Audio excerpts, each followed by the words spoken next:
Hola, mi nombre es Wilman Meléndez, soy profesor de Derecho Laboral en la Pontificia Universidad Católica del Perú.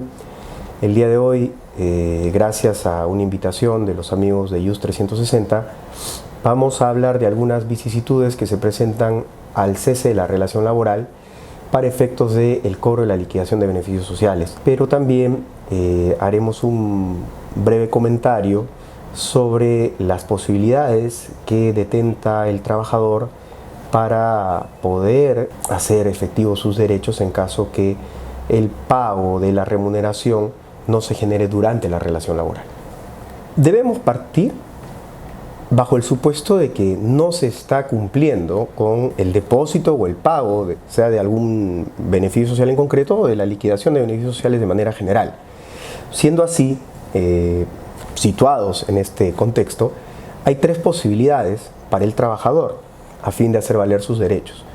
Una primera es emitir o remitir, mejor dicho, una carta notarial al empleador indicándole el incumplimiento en el que se encuentra y solicitando, de una manera muy amistosa o diplomática de recurrir, que proceda al pago o al depósito de la liquidación, ¿no? Es, digamos, una manera muy diplomática, como lo decía. Lo segundo es solicitar una conciliación administrativa. Esto se hace ante la Autoridad Administrativa de Trabajo. Esta conciliación administrativa va a permitir que el acuerdo arribado, si es que lo hubiese, entre trabajador y empleador, tenga título ejecutivo. ¿Cuál es la ventaja de que tenga un título ejecutivo? De que ante la renuencia del empleador a cumplir con la obligación, yo puedo ir ante un juez y solicitar que ejecute lo que ya se concilió, de que ejecute los compromisos contenidos en la conciliación administrativa, ¿ya? Como su nombre lo dice, al tratarse de una conciliación, la autoridad no ejerce ius imperium, sino que simplemente va a tratar de que las partes se acerquen en cuanto a sus posiciones encontradas. La tercera posibilidad es ya una demanda judicial.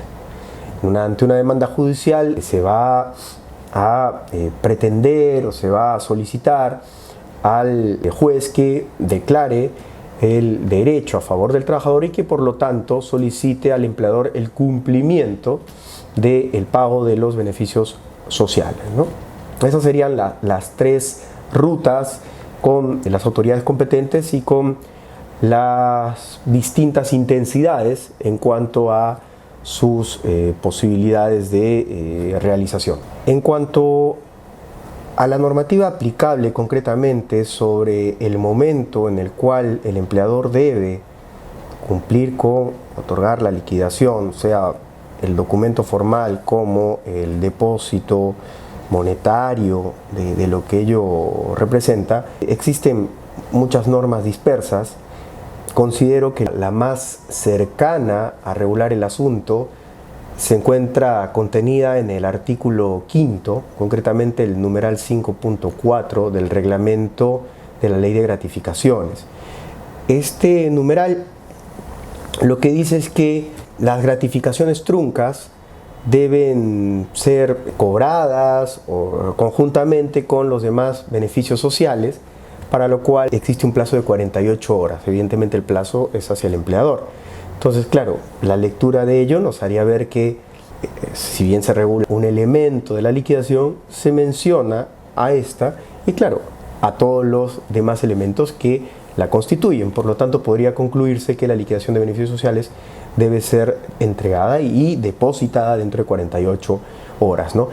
Hablaba de normas dispersas porque si vemos la LPCL, por allí se regula también un plazo de 48 horas para pagar la indemnización por despido arbitrario. Si vemos la norma STS, vamos a ver que también se regula un plazo de 48 horas para que se otorgue el certificado de liberación de STS y se pueda hacer el correspondiente cobro, ¿no?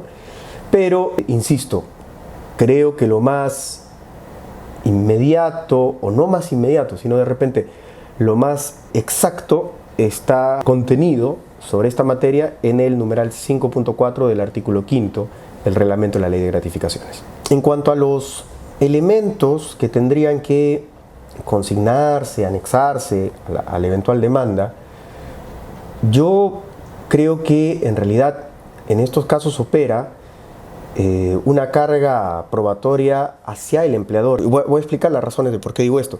El trabajador solamente tiene la obligación de probar una prestación de servicios, de acuerdo a la nueva Ley Procesal de Trabajo.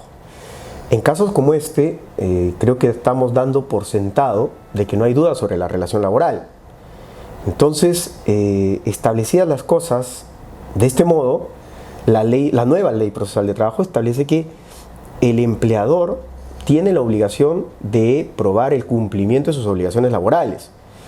Y acá precisamente se trata de una obligación laboral como es la de pagar los beneficios sociales en su debido momento. En realidad, en función de estas premisas, los elementos que se le exigirían al trabajador para estos efectos son menores. Hasta acá hemos venido hablando de supuestos en los que el pago o el incumplimiento del pago se ha generado a partir del cese, ¿no? Pero pueden haber casos en los que el incumplimiento del pago se dé durante la relación laboral. En estos casos yo aprecio dos posibilidades.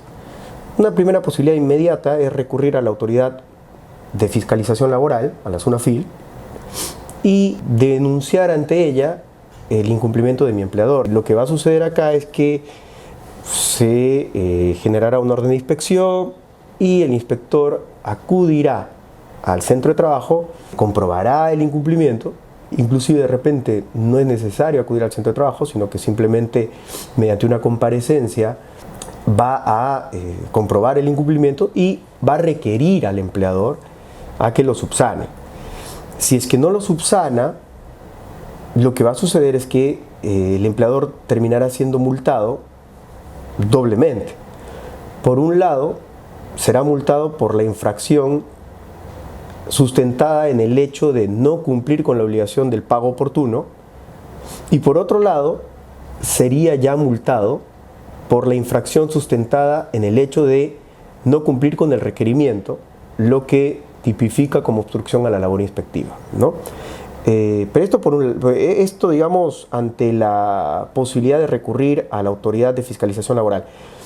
Lo otro es entender que este caso puede encuadrarse como un acto de hostilidad. Ahora, como bien sabemos, la norma, la LPCL concretamente, en su artículo 30, lo que establece es que se configura un acto de hostilidad ante la reducción inmotivada de la remuneración. Si somos muy literales con el asunto, podríamos entender que este supuesto no necesariamente adopta la forma de una reducción inmotivada. Claro, alguien podría decir, una reducción es ganar 100 y pasar a ganar 80. Y este es un caso en que no se está reduciendo la remuneración, sino que estoy adeudando 100. No es que se haya pasado de 100 a 80 en cuanto a los montos a remunerarse. Hay una deuda en función de 100 y por lo tanto no estaríamos en el supuesto. Sin embargo, existe la posibilidad de entender también esto como una reducción al 100% de la remuneración, ¿no? Que involucra que simplemente no hemos pasado de 100 a 80, sino que de 100 a 0. Si fuese ese el entendimiento, si lográsemos que se confluya este argumento con el argumento de las autoridades, entonces podríamos entender que este merece una calificación como acto de hostilidad, y en esa lógica se podría o solicitar el cese del acto de hostilidad, que involucrará pues el pago de la remuneración más los intereses, ¿no? Por no pagar en su momento, o incluso podría implicar que yo trabajador, me entienda despedido indirectamente, con lo cual se generaría la indemnización por despido arbitrario correspondiente, si es que es un contrato indeterminado, a 1.5 remuneraciones por año trabajado, ¿no?